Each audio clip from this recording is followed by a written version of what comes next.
성도 여러분, 자, 그리고 청년 여러분, 아무리 힘들고 어려워도, 아무리 우울하고 짜증나도, 아무리 여러분 미래가 불투명해도 여러분의 원래 신분을 잊으면 안 됩니다. 그게 뭡니까? 두 가지죠. 첫째, 하나님의 아들. 종이 아니라 하나님의 아들이라는 겁니다. 3장 26절, 너희가 다 믿음으로 말미암아 그리스도 예수 안에서 하나님의 아들이 되었으니 돼 있죠. 그냥 아들이 아닙니다. 하나님의 아들이에요. 하나님의 아들. 여러분이 왜 우울합니까? 돈이 없어서? 취업이 안 되어서? 미래가 불투명해서? 그래서 막 우울하죠. 근데 만약에 여러분 자 보세요. 여러분 아버지가 빌 게이츠라면 어떻게 될까요? 빌 게이츠. 여러분 아버지가 서정진 회장이라면 취업 걱정을 왜 하냐고. 에? 돈 없다고 왜 고민하고 왜 걱정하냐고요. 근데 성경은 우리 아버지가 하나님이래요. 우리가 하나님의 자녀랍니다. 이재용보다 김범수보다 서정진보다 훨씬 더 부자이신 우리 하나님이 누구? 우리 아버지. 우리가 누구? 그분의 자녀. 이것만 제대로 알고 있으면 열등감이 왜 생깁니까? 우울함, 패배감이 왜 생길까요? 여러분이 예수를 믿고서도, 그래서 이미 하나님의 자녀가 되었음에도 불구하고 여전히 거지처럼 산다면 여러분이 누군지 잊어버려서 그래요. 여러분의 신분을 기억하십시오. 여러분은 거지가 아니라 왕자입니다. 종이 아니라 하나님의 자녀예요. 왕자지만 왕자의 권세를 누리지 못하고 불쌍한 거지처럼 살지 마시기 바랍니다. 물론 예수 믿기 전에는 하나님의 자녀가 아니었죠. 우리도 세상 사람들처럼 종으로 노예로 살았습니다. 말씀 4장 1절, 내가 또 말하노니 유업을 이을 자가 모든 것의 주인이나 어렸을 동안에는 종과 다름이 없어서 돼 있죠. 여기 보시면 어렸을 동안 원어 의미가 뭐냐? 말을 하지 못할 때라는 뜻입니다. 말하지 못할 때. 그러니까 구원의 진리에 대해서 깨닫지 못할 때, 어렸을 때, 예수 믿기 전에 우리가 그랬다는 거죠. 이때 우리는 마치 종처럼 살았다는 겁니다. 물질의 종, 사람의 종, 출세와 명예의 종. 여러분, 종은요, 소유권이 없습니다. 아무리 열심히 일해도 내 것이 아닙니다. 다 주인 거죠. 여러분, 과거 인생이 그렇습니다. 여러분, 과거 인생이 소유권이 없어요. 열심히 일했지만 다 누가 가져갑니까? 사장이 가져간다고. 안 그래요? 열심히, 제가 최근에 어떤 직원을 만났는데 자기가 회사에 끼친 유익이 1,000억이래. 1,000억. 수주 한번 몇 번 땄더니 계산해 봤더니 1,000억이래. 1,000억. 1,000억의 수주를 땄으면 돈 좀 벌어야 될 거 아닙니까? 월급은 똑같아. 그 많은 돈 누가 가져가? 사장이 다 가져가. 종은 소유권이 없습니다. 소유권이. 열심히 벌어도 나중에 보면 누가 가져가요? 의사가 다 가져가. 병원에 다 갖다 바쳐. 암 걸려서. 에? 다 열심히 죽도록 일하지만 남는 게 없습니다. 죽으면 쟤만 남아요. 쟤만. 그래서 우리 모두는 다 종처럼 살았거든요. 소유권 없이. 성경은 이것을 종노릇이라고 표현하고 있습니다. 4장 3절, 이와 같이 우리도 어렸을 때 이 세상의 초등학문 아래에 있어서 종노릇 하였더니, 여기서 말하는 이 종노릇, 수동태 완료 분사형인데요, 아무리 종처럼 안 살려고 해도 내 의지와 상관없이 종의 신분으로 사라지는 거야. 돈의 노예가 되어지고 출세의 노예가 되어지고, 이게 바로 예수 믿기 전에 우리의 상태였다는 거죠. 이런 우리를 불쌍히 여기사 하나님께서 보내주신 분이 누구십니까? 예수님. 4장 4절, 때가 참에 하나님이 그 아들을 보내신 이유가 뭐라고요? 4장 5절, 율법 아래 있는 자들을 속량하시고 우리로 아들의 명분을 얻게 하려 하심이라. 아들의 명분을 얻게 하기 위함. 이 아들의 명분을 어떻게 하면 얻습니까? 예수를 믿으면. 예수를 믿으면 종이 아니라 아들의 명분을 얻어서 하나님의 자녀가 되는 겁니다. 그래서 주어지는 권세가 뭡니까? 4장 6절, 너희가 아들이므로 하나님이 그 아들의 영을 우리의 마음 가운데 보내사 아빠 아버지라 부르게 하셨느니라. 할렐루야. 하나님을 아빠 아버지라 불러요. 이것이 바로 하나님의 자녀가 되는 권세죠. 여러분, 종과 자녀의 차이점이 뭡니까? 소유권이에요. 소유권. 말씀드렸죠, 그죠? 종은 자기 소유가 없습니다. 종과 달리 자녀는요, 소유권이 있죠. 아버지께 자기 거야. 물론 종과 자녀도 자기 게 없을 수도 있습니다. 그러나 자녀는요, 아버지께 자기 거야. 여러분은 종이 아니라 하나님의 자녀죠. 돈에 매달려 돈의 노예로, 사람의 노예로 살지 마십시오. 여러분은 하나님의 자녀입니다. 하나님 것이 여러분 거예요. 여러분이 결코 잊어서는 안 되는 신분이 하나 더 있습니다. 둘째, 하나님의 자녀일 뿐 아니라 상속자라는 신분이죠. 종과 자녀의 또 다른 차이점이 뭡니까? 소유권과 함께 상속권이 또 차이가 있죠. 종은 상속권이 없습니다. 아무리 열심히 일을 해도 주인이 종에게 재산을 물려주지 않죠. 누구에게 물려줍니까? 자녀에게. 자녀는 상속권이 있거든요. 아무리 일을 안 해도, 아무리 성격이 나빠도 재산은 아들이 물려받습니다. 종이 아니라. 성경은 우리가 바로 하나님의 자녀이자 상속자라고 증거하고 있습니다. 로마서 8장 17절, 자녀이면 또한 상속자, 곧 하나님의 상속자요 그리스도와 함께한 상속자니. 자, 우리의 두 가지 신분이 뭐라고요? 자녀, 그 다음에 상속자. 자, 우리 지난주 설교 말씀을 다시 한번 우리 복습합시다. 성경에는 자녀를 뜻하는 헬라어가 여러 가지가 있어요. 그 중에 가장 많이 쓰는 단어가 두 가지라고 그랬죠. 하나는 뭡니까? 테크논. 다른 하나는 휘오스. 다시 한번 뭐라고요? 테크논과 히오스. 자, 테크논은 혈연적인 관계를 뜻한다고 그랬죠. 히오스는 법적인 관계를 뜻합니다. 성경은 테크논을 하나님의 자녀, 히오스는 하나님의 아들 혹은 상속자라고 그렇게 번역을 많이 했습니다. 자, 이 두 가지 신분 우리가 다 갖고 있는 거죠. 예수 믿으면. 말씀 보겠습니다. 4장 7절, 그러므로 내가 이후로는 종이 아니요 아들이니 아들이면 하나님으로 말미암아 유업을 받을 자니라. 종이 아니라 아들이랍니다. 아들이면 유업을 받을 자. 이게 뭡니까? 상속자죠. 오늘 본문에 나오는 이 아들이라는 단어가 히오스입니다. 히오스. 히오스가 뭐라고요? 4장 7절, 하나님으로 말미암아 유업을 받을 자. 여러분 잘 보세요. 아무리 머리 볼품 없어도 우리 모두는 다 하나님의 자녀요. 그 다음에 휘오스, 상속자입니다. 상속자. 10조, 20조가 아니에요. 수백조, 수천조, 수경 어마어마한 재산을 보다 더한 것을 갖고 있는 하나님의 상속자가 바로 우리입니다. 바로 이 일을 위해서 하나님께서 값을 치르셨습니다. 4장 5절 말씀, 율법 아래 있는 자들을 속량하시고 우리로 아들의 명분을 얻게 하려 하심이라. 여기 보시면 속량이라는 말 나오죠. 엑사고라죠. 대가를 지불하다, 지불해서 소유권을 사다. 원래 이 단어는 노예를 살 때 쓰던 단어입니다. 자, 노예 시장에서 저 노예 한 명 얼마입니까? 네, 500만 원입니다. 그러면 500만 원을 주고 노예를 사죠. 이게 바로 엑사고라조예요. 엑사고라조. 노예를 사다, 값을 지불하고. 하나님께서 예수 그리스도의 핏값으로 여러분을 샀습니다. 자녀로 삼으시고 상속자로 샀다고요. 4장 5절, 율법 아래 있는 자들을 속량하시고 우리로 아들의 명분을 얻게 하려 하심이라. 여러분 이 말씀을 이해하시려면 당시의 로마법을 좀 이해할 필요가 있습니다. 로마는 능력사회죠. 능력사회. 똑똑하고 유능한 소년이 있다면 자신의 양자로 삼아서 상속을 걔한테 물려줘요. 예를 들어서 유럽 최초의 황제, 로마 초대 황제 아우구스투스. 아우구스투스는 시저의 아들이 아니죠. 친아들이 아닙니다. 양자입니다. 양자. 근데 아우구스투스가 황제가 되었습니다. 자, 로마의 2대 황제 티베리우스. 티베리우스도 아우구스투스의 아들이 아니에요. 양자입니다. 양자. 그런데 티베리우스가 황제가 되었습니다. 여러분이 아시는 네로 황제 있죠? 네로 황제도 친아들이 아닙니다. 양자입니다. 양자. 로마는 능력사회거든. 능력 있으면 양자로 삼아서 걔한테 왕위를 물려주고 걔한테 상속시켜줍니다. 이게 로마예요. 로마. 자, 예를 들어서요, 로마의 부자가 노예시장에 갔습니다. 그 중에 검투사 한 명이 있어. 검투사. 야, 저 싸움도 잘하고, 야, 아무리 봐도 참 잘생겼고 말이야.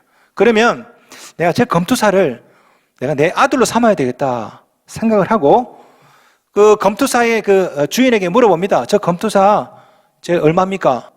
제 1,000만 원 합니다. 그래요? 그 1,000만 원을 딱 지불하고 그 검투사를 사요. 엑사고라죠. 사가지고 자기 아들로 삼습니다. 자기 아들로. 그렇게 되면은 나의 친아들과 양자가 똑같은 그런 권리를 가지게 됩니다. 이게 바로 양자예요. 양자. 휘오데시아. 양자됨. 그래서 자기의 재산을 친아들뿐 아니라 그 양자에게도 물려주거든요. 이런 일이 우리에게 일어났습니다. 우리에게. 자, 우리도 이전에는 노예였죠. 사람의 노예, 물질의 노예, 돈의 노예. 그런데 하나님께서 예수 그리스도의 피값으로 여러분을 사셨습니다. 우리를 샀습니다. 양자로 삼으시고 하나님의 친아들 예수 그리스도와 함께 여러분을 공동 상속자로 삼으셨죠. 그래서 하나님의 나라를 예수 그리스도와 함께 여러분에게도 물려주신 겁니다. 로마서 8장 17절, 자녀이면 또한 상속자 곧 하나님의 상속자요 그리스도와 함께한 상속자니, 그리스도와 함께한 공동 상속자. 4장 7절 봅시다.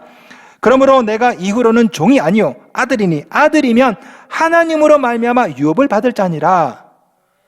예수와 함께 우리 모두가 다 하나님 나라를 유업으로 물려받는 공동 상속자가 된 거죠. 성도 여러분, 여러분은 종이 아니라 아들입니다. 거지가 아니라 상속자예요. 이 신분을 잊으면 안 됩니다. 바로 이 사실이 복음 중에 복음이요, 성경의 가장 중요한 진리입니다. 여러분, 성경을 보시면요, 이 성경이 약속에 관한 책이죠. 약속. 신약, 구약, 새로운 언약, 옛날 언약, 다 약속이죠. 여러분, 뭐에 관한 약속일까요? 상속입니다. 상속. 자, 구약을 보시면요, 출애굽을 기점으로 해서 언약이 크게 두 종류가 나와요. 모세 이전의 언약, 모세 이후의 언약. 자, 모세 이후 이전의 언약, 창세기의 언약이 3개 나옵니다.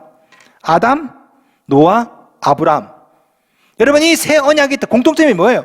다 상속입니다. 상속. 후손에 관한 약속, 땅에 관한 약속, 유업에 관한 약속, 다 상속이에요. 상속. 자, 모세 이전의 언약은 혈통을 통해서 이루어졌습니다. 혈통을 통해서. 모든 상속은 아브라함의 자손이어야 돼. 아브라함과 사라의 자손, 혈통을 통해서. 자, 그래서 이삭은 상속을 받았지만 이스마엘은 상속 못 받죠. 왜? 아브라함의 아들이지만 사라의 아들이 아니거든. 혈통을 통해서 상속을 받아요. 그런데 모세를 통해서 상속의 조건이 바뀌죠. 뭘로? 율법으로. 혈통이 아니어도 율법을 지키면 상속을 받을 수 있어. 대표적인 예가 누굽니까? 갈렙. 갈렙은 그니스 사람입니다. 이방인이에요. 하지만 갈렙은 유다 지파에서 상속을 받습니다. 왜? 율법을 지키면. 혈통에서 율법으로. 자, 그러다가 예수 그리스도를 통해서 상속의 조건이 또 바뀌죠. 무엇으로? 믿음으로. 혈통이 아니라, 율법이 아니라 어느 누구라도 예수 그리스도를 믿으면 다 하나님의 상속자가 되는 겁니다. 믿음으로 말미암아 하나님의 자녀됨, 믿음으로 말미암아 하나님의 상속자됨, 바로 이것이 신구약 성경의 핵심이죠. 그래서 어떤 설교가는 이 진리를 제대로 이해하는데 한평생이 걸리고 이것을 즐거워하는데 영원히 소요된다, 그런 표현을 한 적이 있습니다. 성경의 가장 핵심은 자녀됨과 상속자됨인 줄로 믿습니다. 성도 여러분, 여러분은 더 이상 종이 아니라 아들입니다. 거지가 아니라 상속자예요. 아무리 가난해도 온 우주를 상속받은 상속자입니다. 아무리 공부를 못해도, 아무리 못생겼어도 우리는 하나님의 자녀라고, 이 신분을 망각하면 안 돼요.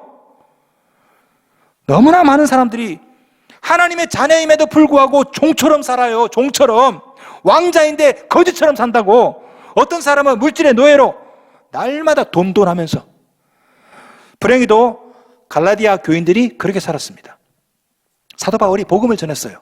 너희는 하나님의 자녀다, 하나님의 상속자다. 갈라디아 교인들이 너무나 기뻤죠. 야, 우리가 하나님의 자녀구나, 상속자구나. 그런데 율법주의자들이 가가지고 얘기합니다. 아니야, 율법 지켜야 돼. 할례를 해야 돼. 이 말 듣고 나니까, 아, 그런가? 난 율법 잘 못 지키는데. 다시 열등감에 빠져. 사도 바울이 이 모습을 보고 너무너무 화가 나서 쓴 글이 갈라디아서입니다. 갈라디아서 4장 9절. 이제는 너희가 하나님을 알 뿐 아니라 더욱이 하나님이 아신 바 되었거늘 어찌하여 다시 약하고 천박한 초등학문으로 돌아가서 다시 그들에게 종노를 하려 하느냐. 여러분, 이 사도 바울이 이 불타는 이 마음이 느껴지십니까? 너희들이 그렇게 예수 믿고 세례받고 하나님의 자녀가 되고 상속자가 되었는데 왜 다시 이전으로 돌아가서 돈의 노예가 되고 종노릇 하느냐. 4장 11절. 내가 너희를 위하여 수고한 것이 헛될까 두려워하노라. 성도 여러분, 어쩌면 우리도 이렇게 살 수 있습니다. 예수 믿고 난 다음에 우리 모두는 다 하나님의 자녀가 되었죠. 상속자가 되었습니다. 그럼에도 불구하고 코로나 때문에 혹은 한두 번의 실패 때문에 불신자 상태로 돌아가요. 날마다 열등감, 패배감, 좌절감에 빠져 삽니다. 내 인생은 망했다. 나는 끝났다. 내가 해봤자지 뭐. 더 심각한 문제는 그렇게 패배감에 쩌들어 살다가 진짜 상속에서 탈락될 수도 있다는 거예요. 자녀였지만 상속자가 되지 못하고 끝나버릴 수 있는 것입니다. 창세기에 이런 사람이 나오죠. 누굽니까? 에서. 에서의 아버지 이삭이죠. 에서는 이삭의 자녀입니다. 야곱도 이삭의 자녀고요. 이삭의 아들 에서와 야곱의 쌍둥이, 누가 장자입니까? 에서가 장자죠. 에서는요, 자녀면서 상속자입니다. 장자기 때문에 전 재산을 상속받을 권리가 있죠. 근데 결국 어떻게 됩니까? 동생 야곱이 상속받아요. 장자인데 장자의 상속권을 동생이 가져간다고. 왜 그랬습니까? 이 장자의 명분을 떡과 팥죽 그거 바꿔버렸잖아요. 성경은 이 장면을 이렇게 얘기합니다. 들어보세요. 창세기 25장 34절, 야곱이 떡과 팥죽을 에서에게 주매 에서가 먹으며 마시고 일어나 갔으니 에서가 장자의 명분을 가볍게 여김이었더라. 장자의 명분이 뭡니까? 상속권. 이걸 가볍게 여겼대. 가볍게. 야곱이 야가서가 아니에요. 에서가 상속권을 가볍게 여겨서, 히브리서 기자는 이런 에서를 가리켜서 망령된 자라고 그렇게 말하고 있습니다. 반대로 야곱은 어떻습니까? 야곱은 장자가 아니죠. 차자입니다. 아버지 자녀지만 상속권이 형만은 못해요. 형이 2배, 야곱은 절반밖에 안 돼. 야곱은 뭐가 소중한지 알았습니다. 내 전 재산을 다 팔아서라도, 심지어 속여서라도 상속권, 장자권이 더 중요하다, 이거 알았죠? 결국 누가 장자가 되고 누가 상속권을 얻습니까? 야곱입니다. 야곱은 축복을 받을 만한 사람이 아닙니다. 야곱은 사기꾼이에요. 사기꾼. 날마다 에서 등쳐먹고. 성경 보세요. 에서는 착해요. 착해서 날마다 속임 당해. 야곱은 나빠. 형 날마다 속이고요. 누가 봐도 야곱이 나쁜 놈이지. 사기꾼이고. 그런데 누가 장자가 됩니까? 야곱이. 왜? 야곱은 상속권의 소중함을 알았거든요. 이걸 위해서라면 내 모든 거 팔아도 괜찮다. 이런 일이 여러분에게 일어날 수도 있습니다. 여러분은 하나님의 자녀요, 상속자죠. 근데 여러분도 에서처럼 상속에서 탈락될 수 있습니다.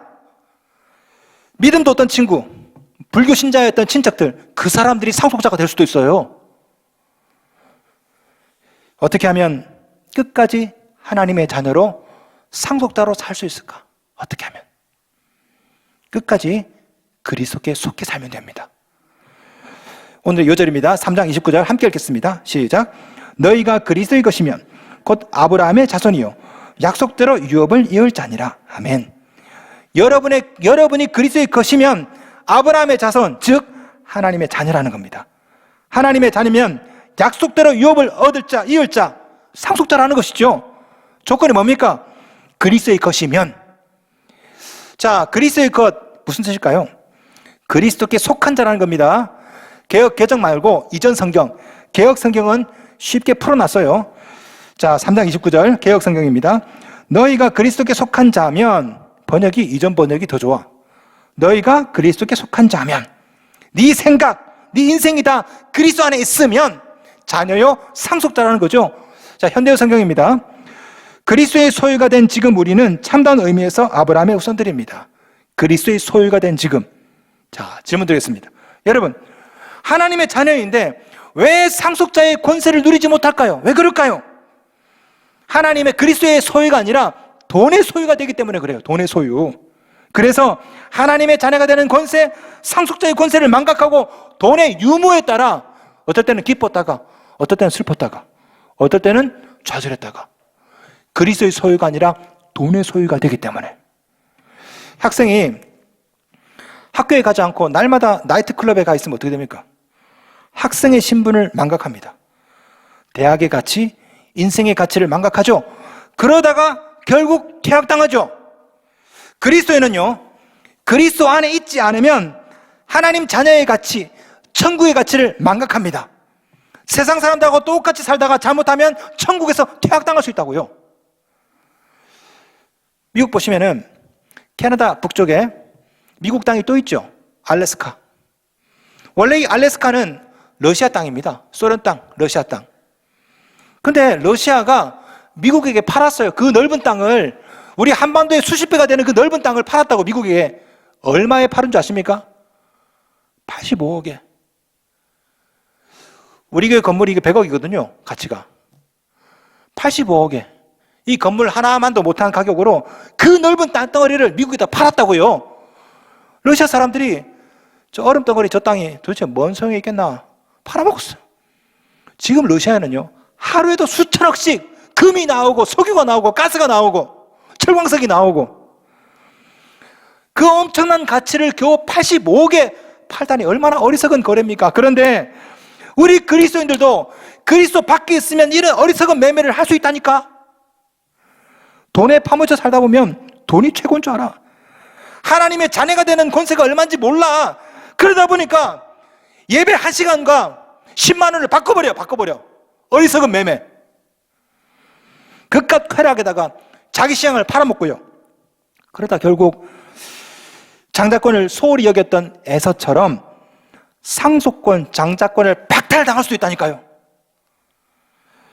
하나님의 자녀여 상속자다. 여러분, 이게 보입니까? 안 보이죠? 하나님의 자녀여 상속자. 이런 신물이 어떻게 보입니까? 안 보입니다.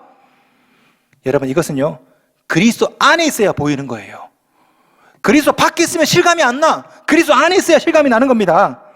매일매일 돈에 파묻혀 살면 하나님의 자녀요, 하나님의 상속자 아무리 떠들어도 실감이 안 나. 왜? 지금 당장 내 눈앞에 있는 월급 봉투, 이 액수, 연봉, 이게 중요하거든. 그거밖에 안 보이거든. 에서가 왜 장자권을 소홀히 여겼을까요? 질문. 왜 그랬을까요? 왜? 에서 와이프들이 다 불신자들이야, 불신자들. 에서가 날마다 이 불신자들하고 얘기하다 보니까 하나님 나라, 유업, 기업, 장자권 관심이 없어. 떡, 팥죽 한 그릇 이것만도 못하게 보잖아요. 불신자에 파묻혀 살다 보니까 그 가치를 모른다고.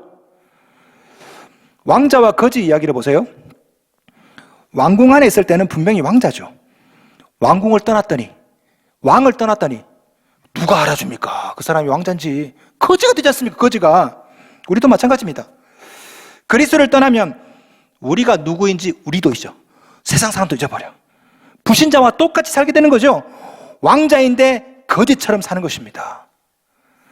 그리스도 안에 있어야 하나님의 자녀가 되는 권세, 상속자의 특권을 확신하고 누리는 것입니다. 3장 29절, 너희가 그리스도의 것이면 곧 아브라함의 자손이요 약속대로 유업을 이을 자니라. 그리스도의 것이어야 됩니다. 그리스도의 것. 그래야 약속대로 유업을 이을 자가 되는 것입니다. 죽고 싶을 때, 절망감이 들 때 여러분 기억하십시오. 여러분이 누군지. Remember who you are. 여러분이 누군지 기억하시라고. 잊지 마십시오.